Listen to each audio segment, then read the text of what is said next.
अच्छा, अब जैसे कि आप जानते हैं स्पीकिंग के बाद जो दूसरा नंबर होगा वो होता है लिसनिंग का। लेकिन अगर मैं आपसे बात करता हूँ, जो आपका फाइनल टेस्ट होगा, फॉर एग्जांपल मैं अगर 15 दिसंबर की डेट बुक कराता हूँ, फॉर एग्जांपल, तो उस 15 दिसंबर को मेरे साथ होगा क्या-क्या? मेरा सबसे पहले लिसनिंग होगा, रीडिंग होगा और उसके बाद राइटिंग होगा। स्पीकिंग आपका इट डिपेंड्स कि आपका टेस्ट से पहले भी हो सकता है, यानी कि मैंने 15 दिसंबर की अगर डेट बुक करवाई भी है, तो वो 15 से पहले भी हो सकता है, 7 डेज़ बिफोर और 7 days after. It depends due to some things which is quite complicated. So let's come back to the listening section. Listening section की जो आप अभी देख रहे हैं, ये आपके पास आंसर शीट है। इसमें आपने तमाम आंसर्स लिखने होते हैं और जो मैक्सिमम जो लेंथ होती है हमारे पास, वो मैक्सिमम 3 वर्ड की होती है। इससे बड़ा कोई आंसर इसमें आ ही नहीं सकता। अगर आप लिखेंगे तो वो नेगेटिव हो जाएगा। आइल्स बड़ा आसान है, लिसनिंग खास तौर पे आमतौर पे स्टूडेंट्स थोड़ी सी एफर्ट के साथ 7.5 और 8 बैंड इजीली अचीव कर सकते हैं। इसमें आपको 30 मिनट की टेप सुनाई देगी, जो कि बिट्स एंड पीसेस में होगी। लगातार 30 मिनट आपको टेप नहीं सुनाई देगी, बीच में कुछ ब्रेक्स होते हैं। इसमें टोटल 40 सवालों के आपने जवाब देने होते हैं। आमतौर पे अगर आप 35 या 34 तक अगर आप स्कोर कर ले तो यू में गेट 7.5 और 8 बैंड। एकेडमिक और जनरल दोनों में ये चीज़ें सिमिलर होती हैं। इसके 4 सेक्शंस होते हैं, हर सेक्शन में 10 क्वेश्चंस होते हैं which you need to answer. अच्छा, इसमें सबसे इंपॉर्टेंट बात ये है, जो एक अच्छी बात है आइल्स लिसनिंग की, वो ये आइल्स लिसनिंग रीडिंग की, कि इसमें नेगेटिव मार्किंग नहीं है। फॉर एग्जाम्पल, अगर मैंने 40 में से 20 आंसर सही करे और 20 गलत करे, तो मुझे मिलेंगे 20 मार्क्स, मुझे ज़ीरो नहीं मिलेगा, क्योंकि यहाँ पे नेगेटिव मार्किंग नहीं है। तो मेरी एक सजेशन होती है आमतौर पे स्टूडेंट्स को ये, कि अगर आपको कोई खुदा न खास्ता आपसे टेप मिस हो गया है, आपसे कोई चीज़ मिस हो गई है लिसनिंग के दौरान, तो आप आंसर फ्री ना छोड़ें, आप उसको ब्लैंक ना छोड़ें, rather go for an educated guess. अब एजुकेटेड गेस का मतलब ये होता है कि आमतौर पे अगर मैं जनरल अल्फाजों में आपसे बोलूँ, तो we do not go for any kind of eeny meeny miny mo here, rather we go for the things. अगर मुझसे बात चल रही है मरीन साइंसेस की, मछली की, शिप्स की, तो डेफिनेटली मैं यूएफओ लिख कर नहीं आऊँगा आंसर में, मैं एयरक्राफ्ट लिख कर नहीं आऊँगा, F-16 लिख कर नहीं आऊँगा। क्यों? अगर मुझे नहीं भी पता, लेकिन मुझे आइडिया है कि इसकी जो थीम चल रही है वो पानी है। पानी से रिलेटेड कोई भी चीज़ हो सकती है, कोई लाइफ क्रिएचर हो सकता है पानी का, अल्लाह की कोई मखलूक हो सकती है, फॉर एग्जांपल शिप्स हो सकती हैं। तो मैं यहाँ पे कोशिश करूँगा कि पानी से रिलेटेड ही कोई आइटम को यहाँ पे लिखूँ, क्योंकि ये कहलाता है एजुकेटेड गेस। अब हम लोग नेक्स्ट वीडियो में इंशाल्लाह ताला we will be discussing about reading, which is bit complicated, but it can give you good band score as well. Now we will discuss reading here. Reading is one of the most complicated part of IELTS. लेकिन इतना भी complicated नहीं होता कि आप इसमें अच्छे band score ना करें। You can easily score a 6.5 till 7.5। इसमें कोई ज़्यादा मुश्किल नहीं, बट हाँ, आपको रीडिंग की हैबिट ज़रूर होनी चाहिए। आप मेरी स्क्रीन पे भी देख रहे हैं IELTS रीडिंग आंसर शीट। अगर आपने गौर किया हो, तो this is the same as पर द लिसनिंग आंसर शीट, और यहाँ पे कलर बैंड डिफरेंट है। Reading comes in blue band, while listening comes in green band. और अगर आप किसी दूसरे मुल्क में बैठे हुए पाकिस्तान के अलावा, तो ये कलर चेंज भी हो सकते हैं। ये खाली आपकी आइडेंटिफिकेशन के लिए है, क्योंकि ये इसकी वजह ये है कि अगर मैं लिसनिंग के आंसर जो हैं वो रीडिंग में लिख देता हूँ, और जो रीडिंग के आंसर्स हैं वो लिसनिंग में लिख देता हूँ, तो मुझे ज़ीरो बैंड मिलेंगे लिसनिंग में भी और रीडिंग में भी, बिकॉज मैंने गलती कर दी। यहाँ पे बार बार लिखा हुआ है 6 से 7 दफ़ा रीडिंग या लिसनिंग लिखा हुआ है यहाँ पे। तो इनका एम यही होता है कि आपने यहाँ पे आंसर्स फिल करने होते हैं, चाहे वो लिसनिंग के हों या फिर रीडिंग के हों। अगर हम आइल्स ओवरव्यू डिस्कस करें रीडिंग का, तो इसमें सबसे इंपॉर्टेंट चीज़ होती है, इसमें 3 सेक्शंस हैं। इन तीनों सेक्शंस में होता क्या है, आपके पास पैसेजेस होते हैं, और हर पैसेज में डिपेंडिंग कि आप एकेडमिक के स्टूडेंट हैं या जनरल ट्रेनिंग के स्टूडेंट हैं, यहाँ पे आपको कुछ पैराग्राफ्स मिलते हैं, और उन पैराग्राफ्स में से आपको पढ़ के आंसर निकालना होता है। बज़ाहिर तो रीडिंग बड़ा लोगों को अच्छा लगता है कि हाँ भाई बचपन से रीडिंग करते आ रहे हैं, लेकिन आइल्स थोड़ा सा डिफरेंट है इस मामले में, क्योंकि ये प्लेजर रीडिंग नहीं है। आइल्स रीडिंग में प्लेजर रीडिंग का कोई काम नहीं है यहाँ पे। It is all about skimming, scanning and reading for the details. ये 3 चीज़ें हमारे पास हैं जो कि बड़ी इंपॉर्टेंट है, ठीक है। इसमें हम लोग अगर स्किमिंग और स्कैनिंग का सहारा लेते हैं, तो हमारा जो आइल्स का पेपर है, जो कि रीडिंग का तकरीबन 60 मिनट्स का होता है आपका, और इसी के अंदर आपको आंसर भी फिल करके देने होते हैं आंसर शीट में। तो आप लोग इसको बड़े आसानी से 7.5 या 8 बैंड ले सकते हैं, otherwise you may find some difficulty. So एक सजेशन जो मेरी तरफ होगी, जो एक सजेशन मेरी तरफ से होगी वो ये होगी कि कीप ऑन रीडिंग, कुछ ना कुछ रीड करते रहें अंग्रेजी में, कोई नॉवल शॉवल ले लें और anything like that. Newspaper can be a good option too, तो ये आपको हेल्प करेगा। वन थिंग मोर, ये जो तीनों सेक्शंस होंगे इन पे डिपेंड करता है कि हो सकता है आपके पास जो मटेरियल आए वो 2200 अल्फाज से लेकर 2700 अल्फाज उन तीनों टेस्ट में हो, उन तीनों सेक्शंस में हो। तो इसको आपको थोड़ा सा गौर से करना है कि यहाँ पे प्लेजर रीडिंग का कोई काम नहीं है, ये पर्पस रीडिंग है। तो the thing is that skimming, scanning, या फिर अगर आप ना कर पाएँ दोनों, तो reading for the details, but usually reading for the details take lots of time. Okay, as you can see, writing would be the last module of your test. Now we will be discussing IELTS writing. IELTS writing में आमतौर पे students काफ़ी concern होते हैं क्योंकि हमारे पास अब लिखने के लिए ज़्यादा बचा नहीं है, और जो भी लैंग्वेज हम आमतौर पे यूज़ कर रहे होते हैं वो मोबाइल पे, टेक्स्ट पे होती है, तो यहाँ पे लोगों को आमतौर पे बड़ी प्रॉब्लम फील करनी पड़ती है। इसी वजह से लोगों के IELTS में बैंड्स बहुत कम आते हैं। लेकिन अगर आप कुछ सर्टन टाइप का, फॉर एग्जांपल अगर आप कोई चीज़ फॉलो करते हैं, इनका टेम्पलेट्स होते हैं, अगर आप इनको यूज़ करो तो definitely you can score more than 7। थोड़ा सा एफर्ट करनी पड़ेगी डेफिनेटली, बट इम्पॉसिबल नहीं है IELTS में 7 या 8 बैंड लेकर आना। ये आंसर शीट है IELTS की राइटिंग टास्क 1 की, जिसमें आपको मिनिमम 150 वर्ड्स लिखने होंगे और स्टैंडर्ड टाइम होता है 20 मिनट्स। तो अपने आप को टाइम बाउंड करें और लिखें यहाँ पे। यही आपके पास आंसर शीट जो है, अगर आप पाकिस्तान में बैठे हुए हैं तो आपके पास यही आंसर शीट एग्जाम में आएगी। डजेंट मैटर AEO और ब्रिटिश काउंसिल, मैं दोनों से एफिलिएटेड हूँ, मैं दोनों के साथ पार्टनर हूँ, AEO भी और ब्रिटिश काउंसिल भी। IDP क्योंकि अभी कराची में मौजूद नहीं है फ़िलहाल, और वो लेता भी सिर्फ कंप्यूटर बेस्ड टेस्ट है, तो उनके साथ मेरी भी कोई मुआहदा नहीं हुआ है। लेकिन हाँ, AEO और ब्रिटिश काउंसिल दोनों में मैं इन्विजिलेटर भी हूँ, ब्रिटिश काउंसिल। अच्छा जी, अब हम देख लेते हैं कि IELTS राइटिंग टास्क 1 में एकेडमिक के पास क्या होता है।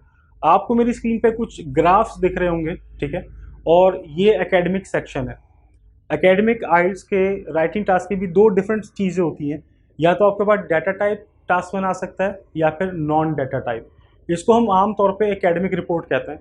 आम तौर पे जो स्टूडेंट्स बहुत ज़्यादा इसमें प्रॉब्लम फील करते हैं वो ये है कि इसमें आपको आम तौर पे पता नहीं चलता कि कौन सा डाटा पिक करना है, कौन सा डाटा पिक नहीं करना है। तो ये हम इंशाल्लाह ताला क्लास में सीखेंगे कि इसमें से क्या क्या चीज़ें हम एक्सपेक्ट करें, क्या क्या चीज़ें आ सकती हैं। For your information, let's have a look. ये नॉन डाटा टाइप है। As you can see on the screen, this is bar graph, you can expect this as well.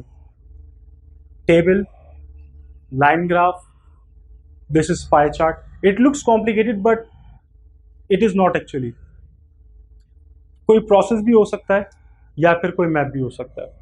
So that's all for the writing task 1 for academic students. Now we'll be moving towards IELTS writing task 1 for GT students. Now we will be discussing about writing task 1 for general training students.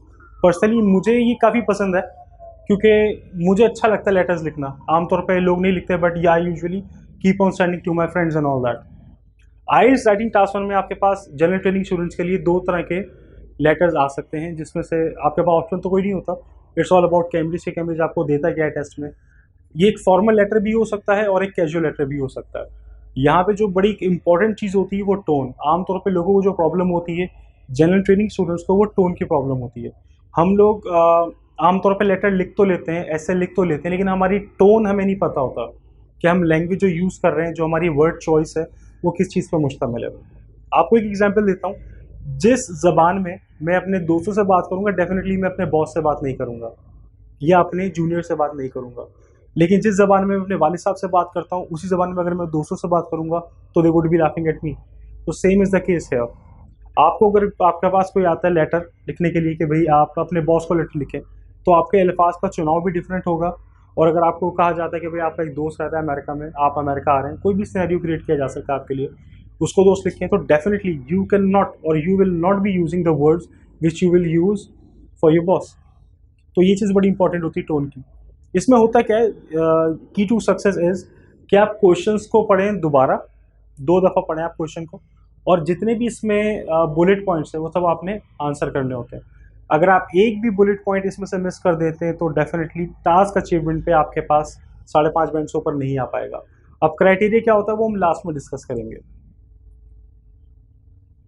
Okay, now we are discussing IELTS writing task 2, in which either academic or general training student both have to write an essay of minimum words 250.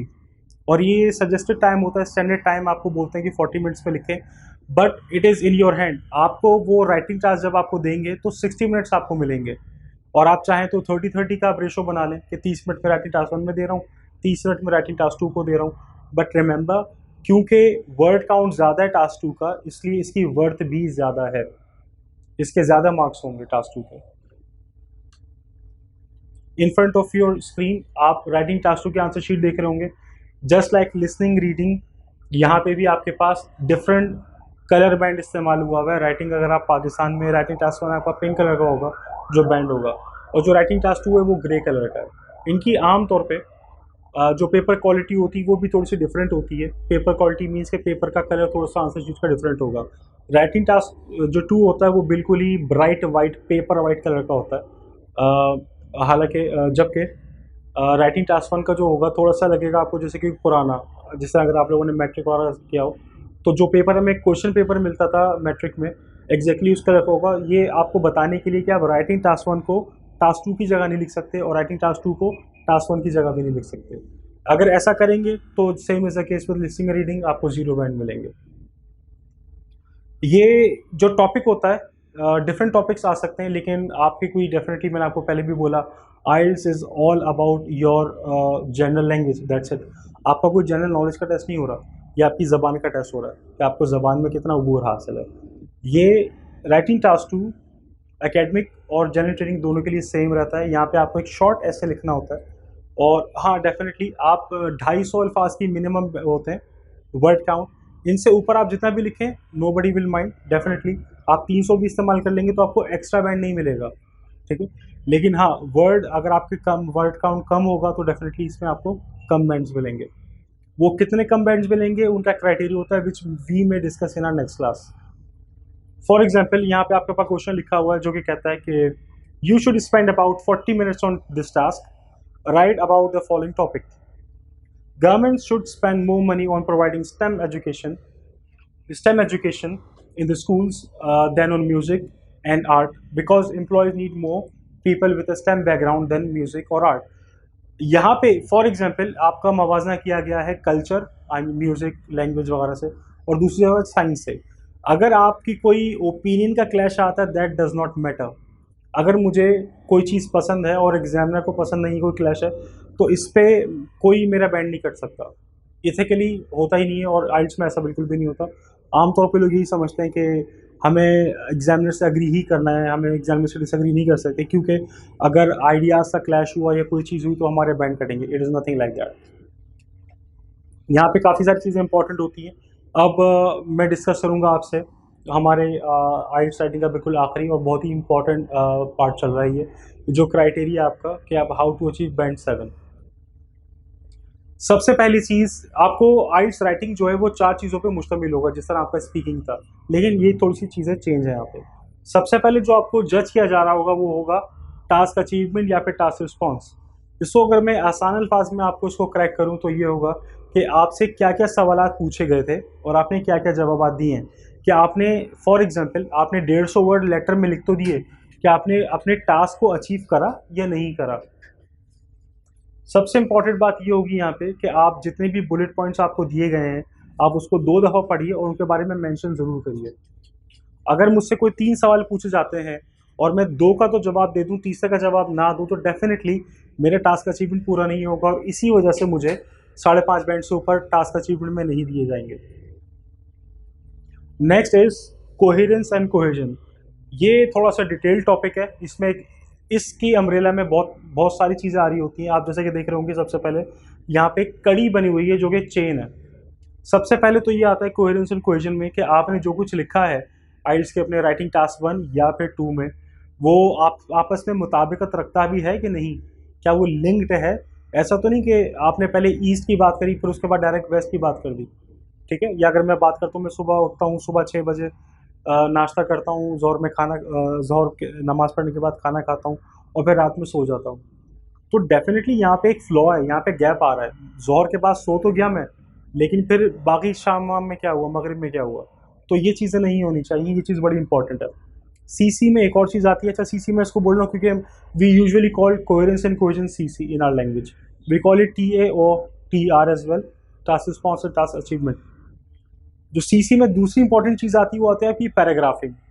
अगर आप एक अच्छे reader हैं, अगर आप आमतौर पे read ही करते रहते हैं कोई नॉवल वगैरह, तो आपको अंदाज़ा होगा कि यहाँ पे पैराग्राफिंग बड़ा इंपॉर्टेंट पार्ट प्ले करती है।